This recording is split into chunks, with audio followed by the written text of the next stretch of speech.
Over 34,000 soldiers died in the Battle of Chickamauga, making it deadlier than every other Civil War battle except Gettysburg. Yet the battle began and was won almost entirely by accident. For most people, the Battle of Chickamauga is a forgotten Civil War battle. It was a costly fight that ultimately had no significant military effects on the war. This Confederate victory did not turn the war in their favor, and it did not stop the Union's march to Atlanta. Other than delaying the Union arrival in Atlanta, the main result of the second deadliest battle of the Civil War was to entrench the sides further, making the rest of the war a bitter fight. The battle cost the Confederates dearly, and the Union defeat led to a reshuffling of command in that area. Despite the emotional impact of the most significant battle fought in Georgia, many people don't know the struggle even occurred, or its consequences for the end of the Civil War. Who were the prominent people involved? The Battle of Chickamauga was fought between the Union Major General William S. Rosecrans and Confederate Major General Braxton Bragg. General Rosecrans had trained at West Point, finishing fifth of his class in 1842, and he assisted General George McClellan and Ulysses S. Grant at the beginning of the war. In early 1863, Rosecrans was given a corps command and ordered to drive the Confederates from Tennessee. His corps would later become known as the Army of the Cumberland. Rosecrans was a great military tactician. Some historians rank his Tullahoma campaign as on par with Grant's Vicksburg and Gettysburg victories. He successfully drove the Confederate forces out of Tennessee and into Georgia, but his continued push resulted in the Battle of Chickamauga. The Union defeat there would forever stain his military career, and he finished the Civil War leading troops in Missouri. Across the field from General Rosecrans was General Bragg, who was one of the most unpopular generals in the Confederate Army. He was known for being a harsh and argumentative person. Ulysses S. Grant even has a story about how Bragg held two positions during the Mexican-American War and the Civil War. He was both the commander and quartermaster, so he often argued with himself over supplies, even rejecting his own requests. General Bragg was inept at his job, which would also affect the Battle of Chickamauga. He was soon removed from command to finish the war in Richmond as part of Davis's staff. After the war, Bragg held positions in different businesses before dying in 1876. Of course, there were other leaders and generals at Chickamauga. The Union had General George Henry Thomas, who became known as the Rock of Chickamauga because he gave such a solid defense against the Confederate forces.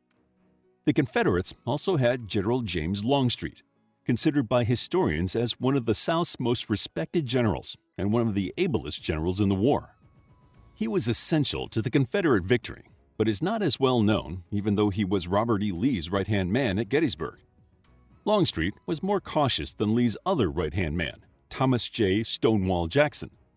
As such, Longstreet has faded slightly into history along with the second deadliest battle in the Civil War. Why was there a battle at Chickamauga? Chickamauga might seem an illogical place for a significant Civil War battle. It was a quiet farming community in the northern part of Georgia. The valley was fruitful for farming, and the area gets its name from the nearby Chickamauga Creek. However, it was on the way to Atlanta, one of the remaining major transportation and supply hubs in the South. The Union was on the march to win the Civil War quickly, and they had already taken Vicksburg and Chattanooga. Union General Rosecrans was proud of taking Chattanooga, a critical Southern military hub, without a major battle, but he had not received the accolades that he thought he deserved. Rosecrans wanted recognition, so he turned his sights on the retreating forces under Confederate General Bragg and the city of Atlanta. Many of the events that followed Rosecrans's decision were marked by misinformation and mistakes. Unlike other Civil War battles, the Battle of Chickamauga almost happened by accident. Rosecrans wanted to catch Bragg's forces while he thought they were panicking. He split his men into different groups to either envelop the Confederates or catch them in a large pincer movement. The Union groups were separated by many miles, making communication and supplies difficult. General Thomas tried to question Rosecrans's decision, but he was too excited from his victory in Chattanooga to listen. He thought that Bragg would not put up a fight until they got to Atlanta. Rosecrans believed Bragg was in full retreat. He even had captured Confederate soldiers and Southern civilians who told him so. He wanted to believe he had been entirely victorious, so he did. However, General Bragg wasn't completely inept. The Confederate prisoners were lying, and many of the deserters were actually volunteers who were determined to mislead General Rosecrans. Bragg's forces were not in full retreat. They were working on reorganizing and resupplying so that Bragg could face Rosecrans again. He intended to do so long before the two armies reached Atlanta, and he intended to take back Chattanooga. Although Bragg was often abrasive, he was also an able organizer and reorganized his troops to increase their odds of success. He even asked Richmond for additional troops, which is why General James Longstreet joined him for Chickamauga. General Bragg intended to move as much of the Union Army as possible into an area called McLemore's Cove, a pastureland area enclosed on three sides by relatively dense woods. Once there, the Union soldiers would have to surrender or be wiped out. The area between Chattanooga and Chickamauga is covered with thin ridges that primarily run northeast to southwest, making exit and entry difficult. The Union was unfamiliar with the land. They traveled down overgrown or rough dirt tracks that were frequently blocked by felled trees.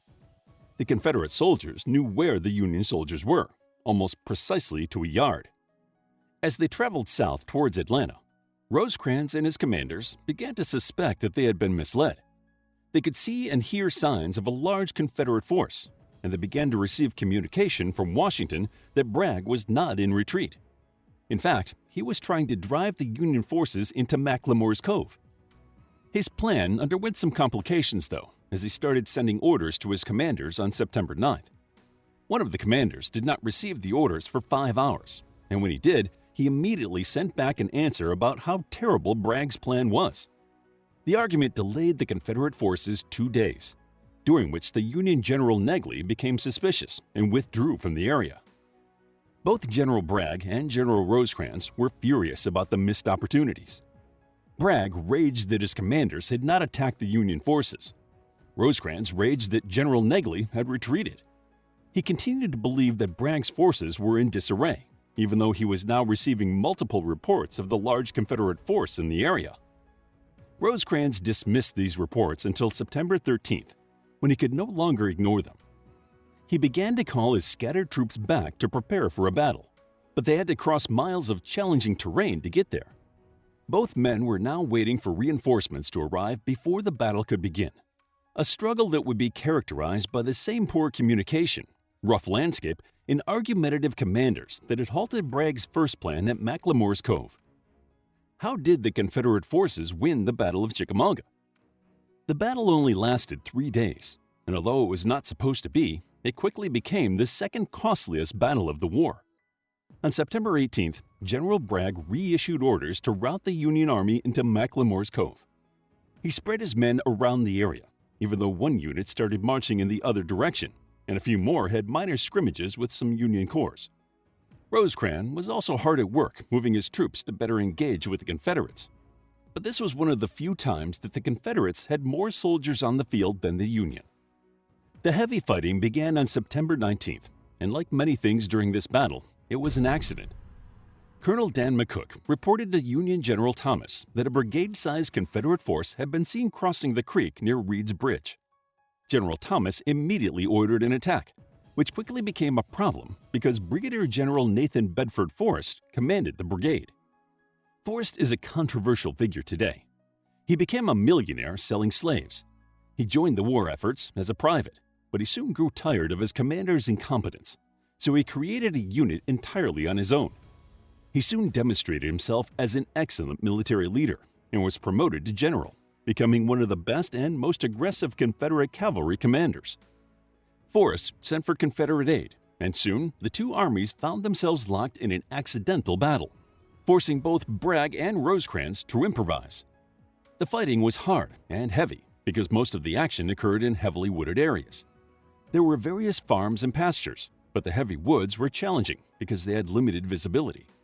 Soldiers could not see enemies approaching, especially in the twilight hours, and commanders could not get a good view of what was happening on the ground and in the battle as a whole. This combined to lead to the staggeringly high casualty rate.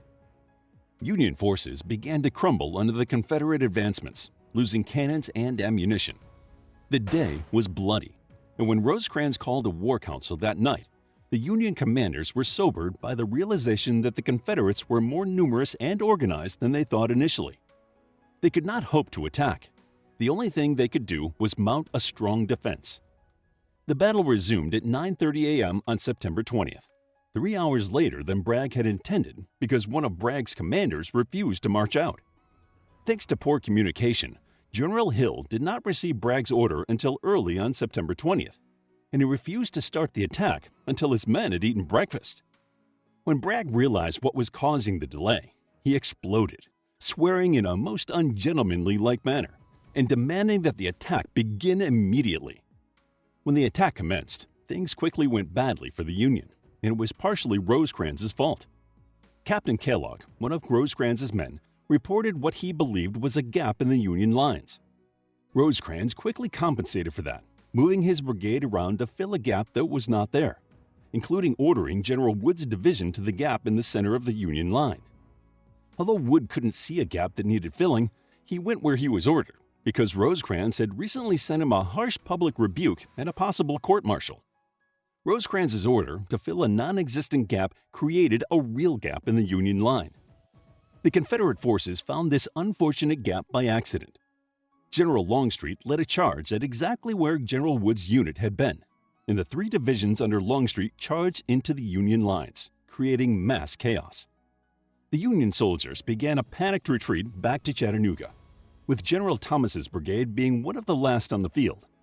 He put up a solid fight and helped as many of his men as possible to retreat when it became clear that no help was coming. The Battle of Chickamauga was a massive victory for the Confederacy, but General Bragg did not choose to follow up on it. Instead of believing that he had won, he held back from pursuing the retreating Union forces in a display of caution that would end up dulling the Confederate victory in the history of the Civil War. The battle was short but deadly. The courage and sacrifice of these soldiers deserve remembrance. Through the Battle of Chickamauga, we can see the importance of taking opportunities when possible, standing firm like a rock, and fighting for the ideals we hold close to our hearts. How would you like to get a deeper understanding of history, impress your friends, and predict the future more accurately based on past events? If this sounds like something you might be into, then check out the brand new Captivating History Book Club by clicking the first link in the description. To learn more about the Battle of Chickamauga, check out our book, The Battle of Chickamauga, a captivating guide to the biggest battle ever fought in Georgia. It's available as an ebook, paperback, and audiobook. If you enjoyed the video, please hit the like button and subscribe for more videos like this.